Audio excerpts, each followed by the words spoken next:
tour de l'éléphant.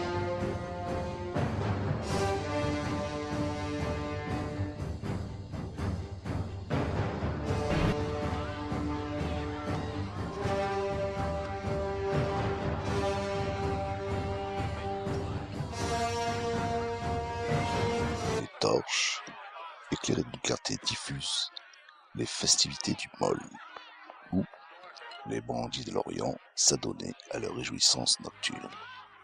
Dans le Môle, ils pouvaient s'en donner à cœur joie et vociférer comme bon leur semblait, car les honnêtes gens évitaient ces parages. Les gardes, grassement soudoyés à coups de pièces crasseuses, ne venaient pas se mêler de leur amusement. Des fêtards ivres rugissaient et titubaient le long des rues tortueuses et sans pavés, jonchés de détritus et émaillés de flaques stagnantes.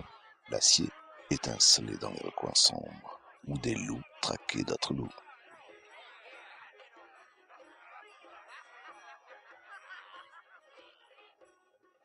Les rires stridents de femmes fusaient des ténèbres, mais on entendait aussi des bruits de lutte et de bousculade.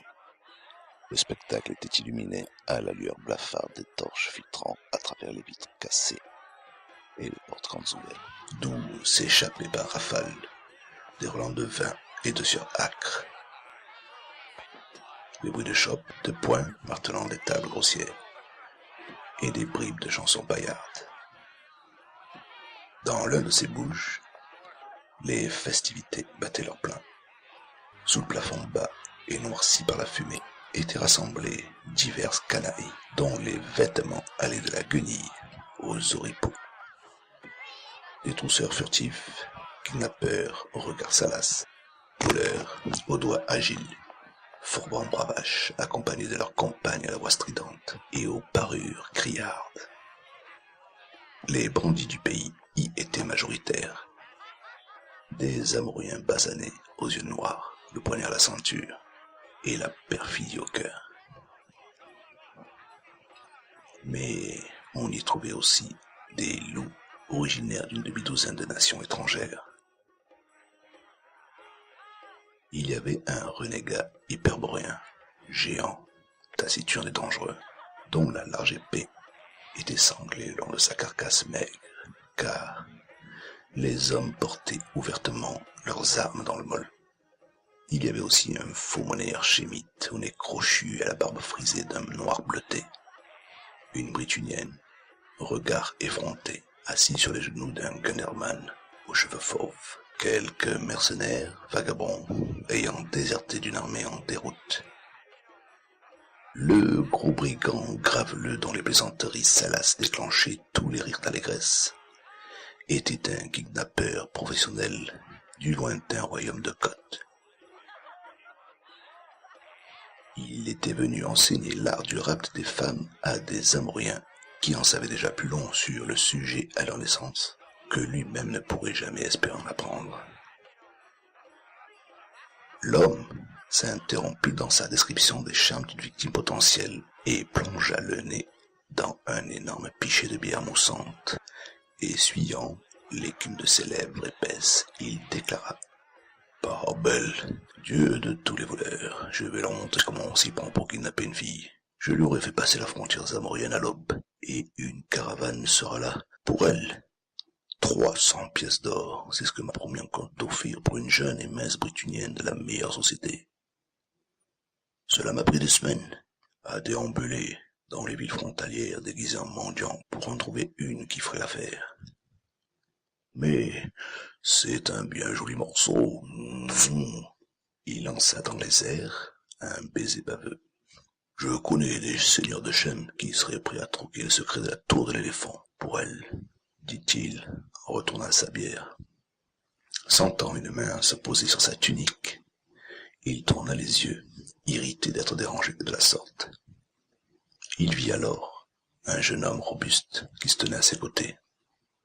L'homme semblait tout autant déplacé dans ce bouge qu'un loup parmi des rats de gouttière malingres.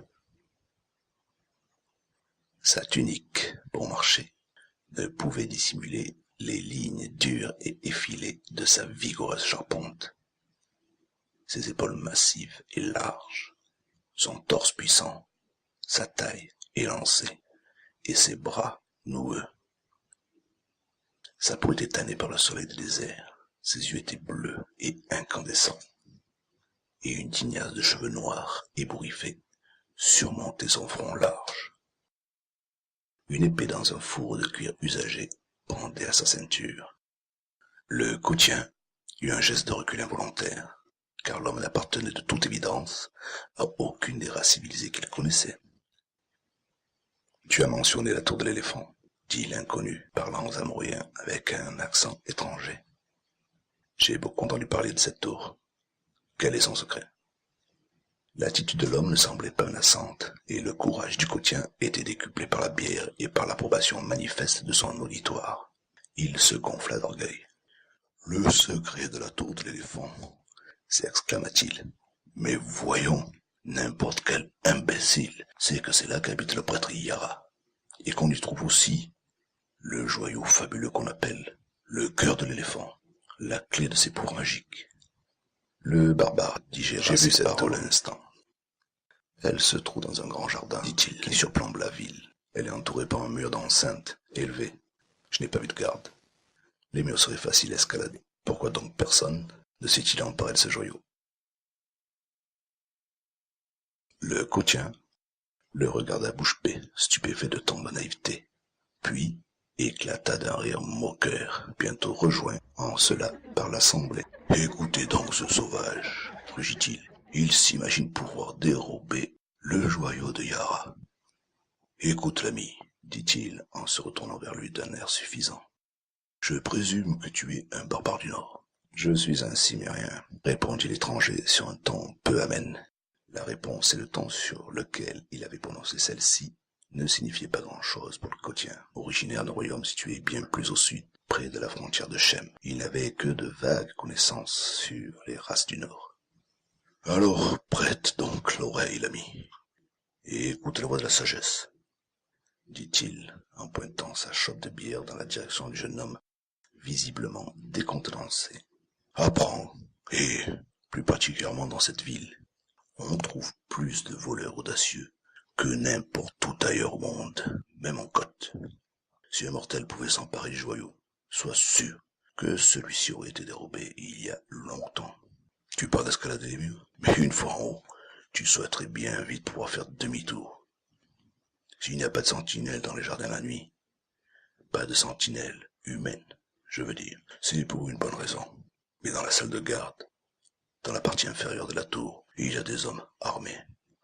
Et même si tu arrives à te jouer d'eux, qui veillent dans les jardins la nuit tombée, tu devrais aussi dépasser ces gardes, car le joyau est conservé quelque part dans les hauteurs de la tour. Mais supposons qu'un homme réussisse quand même à franchir les jardins, retorqua le Cimérien.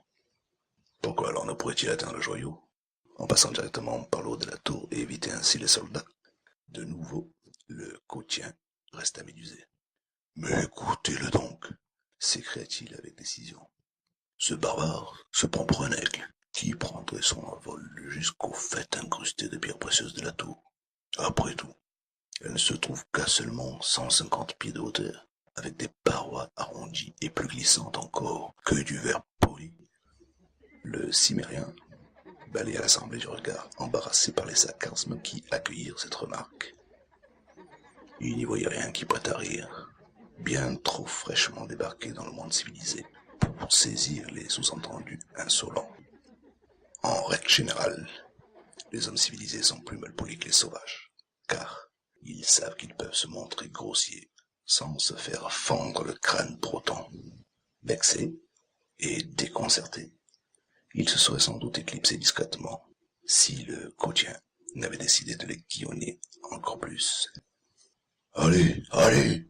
beugla-t-il. « Explique donc à ces pauvres bouts qui ne sont voleurs que depuis avant ta conception. Explique-leur donc comme tu t'empareras du joyau. On en trouve toujours la solution quand on a l'envie et le courage, » répondit sèchement le Cimérien piqué au vif. Le Coutien prit cela comme un affront. Son visage s'empourpra. « Quoi ?» rugit-il. « Tu prétends vouloir m'apprendre mon métier et insinuer que nous sommes des lâches, des guerpilles, hors de ma vue. » Tu crois pouvoir me ridiculiser et porter la main sur moi par-dessus le marché? S'enflamma le barbare sur un ton grinçant, ayant épuisé son peu de patience. Il retourna le coup du plat de la main et envoya voler son adversaire contre la grosse table qui se retrouva aspergée de bière. Le Côtien hurla de rage et porta la main à son épée. « Sale païen !» hurla-t-il. « Tu me paieras ça de ta vie !» L'acier jaillit et l'assemblée reflua de toutes parts à vive allure, s'écartant pour laisser le champ libre aux deux hommes. Dans le combat qui s'ensuivit, l'unique chandelle du tripot fut renversée, plongeant la pièce dans l'obscurité. Le fracas des bancs renversés, des piétinements, des cris et des jurons au sein de la mêlée fut interrompu par un cri d'agonie qui transperça le vacarme. Lorsqu'on alluma enfin une chandelle, la plupart des clients avaient fui par les portes et fenêtres cassées. Les autres étaient recroquevillés sous les tables et derrière les tonneaux de vin. Le barbare avait disparu. Le centre de la pièce était vide, à l'exception du cadavre éventré du Côtien. Le Cimmérien, avec l'instinct infaillible du barbare, avait tué son homme dans l'obscurité et la confusion.